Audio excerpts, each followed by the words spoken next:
Millennia before the advent of colonialism, the Igbo people of present-day southeastern Nigeria had a surprisingly well-structured religious system. It guided how they understood life, death, morality, and their place in the world. In pre-colonial Igbo land, religion was not separate from daily life. It shaped how people farmed, traded, married, judged disputes, and related with one another. But what did they believe in? How many gods did they have? Was their religion a form of idol worship? This video explains the key ideas behind traditional Igbo religion. It looks at their worldview, their understanding of the spiritual world, and the beliefs that guided their way of life.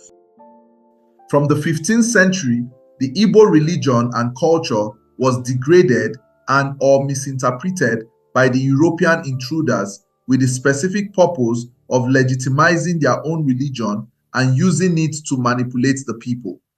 The result was that after a century and a half of colonialism and evangelism, the Igbo people lost almost all knowledge of their beliefs and their spiritual worldview. Now, scholars are trying to rediscover and piece together the true elements of the Igbo belief system devoid of colonial tropes. The traditional Igbo worldview is built on the idea that the physical and spiritual worlds are closely connected. What happens in the visible world is often influenced by forces in the invisible world. Igbo spirituality starts with the basic principle that the world was created by Chukwu, the supreme spirit of infinite knowledge and wisdom. The Igbo believed that life is not random. Events such as success, failure, illness, and death all have meanings. These meanings can often be traced to spiritual causes. Because of this, people lived carefully, always aware that their actions had consequences beyond what could be seen. At the center of the Igbo worldview is balance. Life is expected to follow a natural order. When this order is disturbed, problems arise. In this case, religion is used to maintain harmony between humans, nature, and the spiritual world. The Igbo traditional religion, Ordinani, centers on the supreme creator god, Chukwu, alongside reverence for nature spirits, ancestors, and the personal spiritual guardian. Ordinani is more than a religion. It is the accumulation of Igbo spiritual beliefs and knowledge systems. Ordinani can be said to be the Igbo way of being. At its core, it emphasizes living in harmony with the earth, honoring one's ancestors, and maintaining spiritual balance through daily rituals and ethical conduct.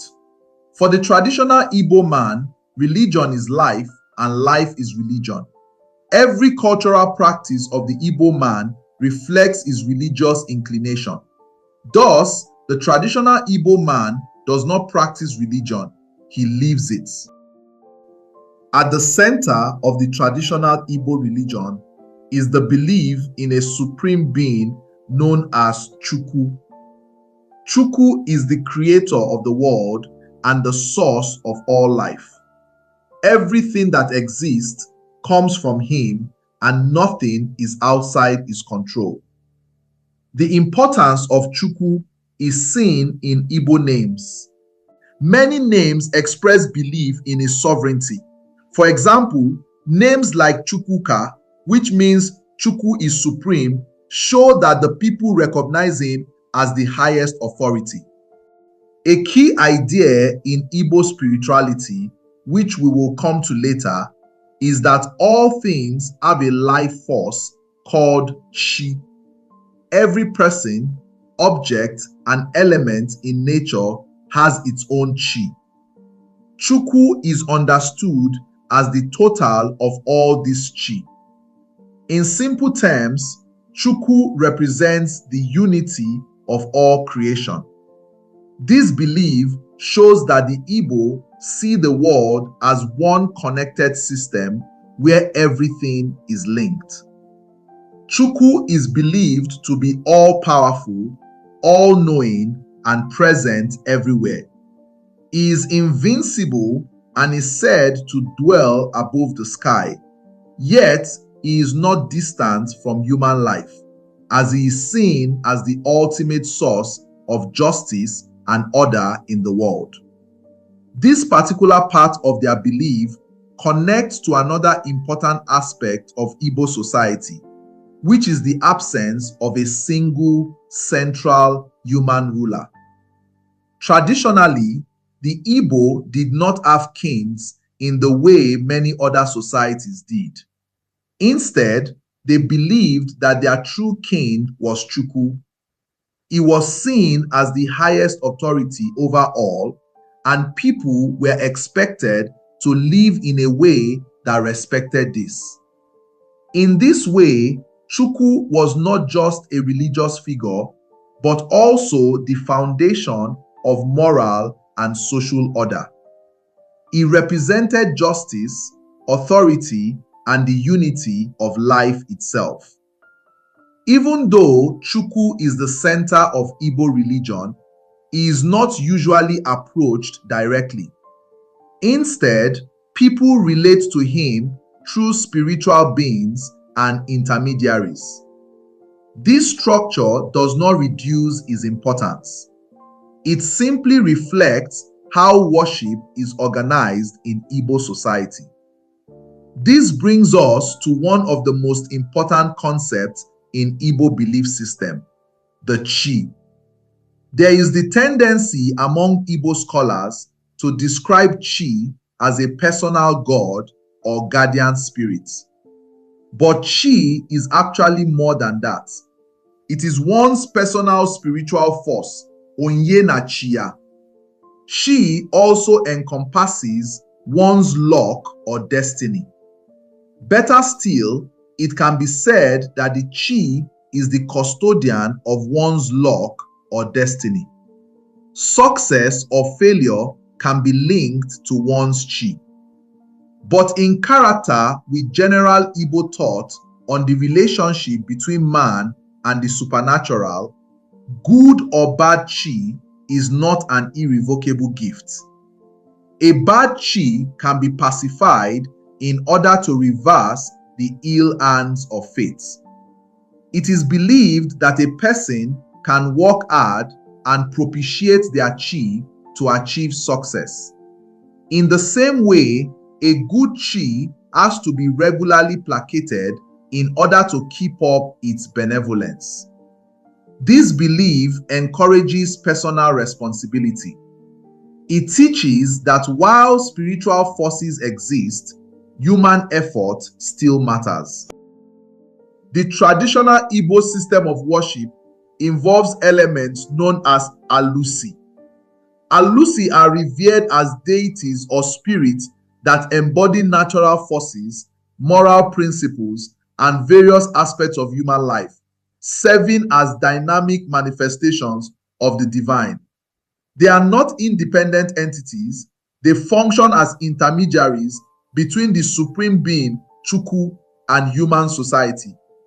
These deities, acting as spirit forces, personify elemental powers such as fire, water, earth, and air, which govern creativity, fertility, motherhood, and harmony. One of the most important is Allah. Allah is the goddess of the earth, morality, and fertility. She is deeply respected because she governs both the land and human behavior.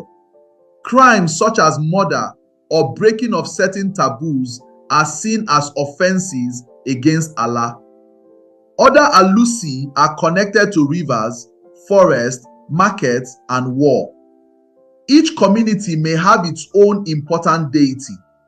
These deities are not just abstract ideas, they are part of daily life. People offer sacrifices, hold festivals, and follow rules connected to them. Through the Alusi, the Igbo explained natural events and maintained order in society. The concepts of Ofo and Ogu are central to Igbo morality. Ofo represents truth, authority, and justice. It is often symbolized by a staff held by elders or leaders. Ogu represents innocence and righteousness. When someone claims to have clean hands, they are said to stand on Ogu. Together, Ofo and Ogu form the basis of justice. Disputes are settled with the belief that truth will always prevail. Falsehood and wrongdoing are believed to bring spiritual consequences. These ideas help maintain order in society without the need for a centralized authority. In traditional Igbo society, religion was not just a belief, it was something people practiced every day. These practices were mainly carried out through rituals and sacrifices. People performed them to ask for favor, to give thanks, or to restore balance when something went wrong in their lives or in the community.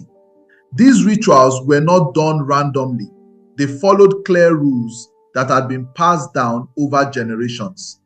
They were often led by trained individuals who understood these rules. This is the Dibia. In the simplest definition, the Dibia is a master of knowledge and wisdom. He guided people on what to do, when to do it, and how to do it properly. This ensured that the ritual achieved its purpose. Offerings were a key part of these practices. People offered animals, food, drinks, and other items to spiritual beings and ancestors. These offerings were symbolic. They were a way of showing respect, gratitude, or making a request. The goal was to maintain harmony between the physical world and the spiritual world. It is important to understand that the Igbo did not worship objects or idols. Early missionaries often misunderstood what they saw and described it as idol worship, but this was not correct. When a person prayed at a shrine or in a sacred grove, they were not worshiping the physical object in front of them. The object only served as a point of contact or focus. A simple way to understand this is to compare it to how some Christians use statues. Seeing someone pray in front of a statue does not mean they are worshiping the statue itself. In the same way, Igbo religious objects were not seen as gods, they were symbols. This idea is clearly expressed in an Igbo proverb which says that the unenlightened person picks up the carving of a deity and believes that he's carrying a deity. He's wasting his time. That hunk of wood is not a deity. If you want that deity, you go to God. That is where the deity resides. Festivals were also a major part of religious practice. These were times when the whole community came together. Festivals included rituals, celebrations, and communal activities. They helped to strengthen shared beliefs and reminded people of their connection to the spiritual world. Traditional Igbo religion included many taboos. These were rules that guided behavior. Breaking a taboo was not just a social offense, but a spiritual one. For example, certain actions could be seen as offenses against Allah or other deities. When this happened, rituals were required to cleanse the land and restore balance. Taboos helped maintain discipline and respect within the community. They also reinforced the idea that actions have consequences beyond the physical world. Another important part of Igbo religion is the belief in ancestors. These are deceased members of the community who lived well and are believed to continue existing in the spiritual world. Ancestors are not forgotten. They are respected and remembered. They are believed to watch over their families and guide them. People communicate with them through prayers, offerings, and rituals. The idea of ancestors creates a strong link between the past and the present. It also encourages good behavior. People believe that living well ensures that they too will be honored after death. Death in Igbo belief is not the end of existence. It is a transition from the physical world to the spiritual one. A good death is important. Those who live well and die properly are believed to join the ancestors. Those who do not may not receive proper recognition. Funeral rites are therefore very important. They ensure that the dead are properly honored and accepted into the spiritual world. This belief strengthens the connection between the living and the dead. Traditional Igbo religion before colonialism was a complete system that explained life, guided behavior, and maintained social order. It was based on the belief that the visible and invisible worlds are connected and that balance must be maintained.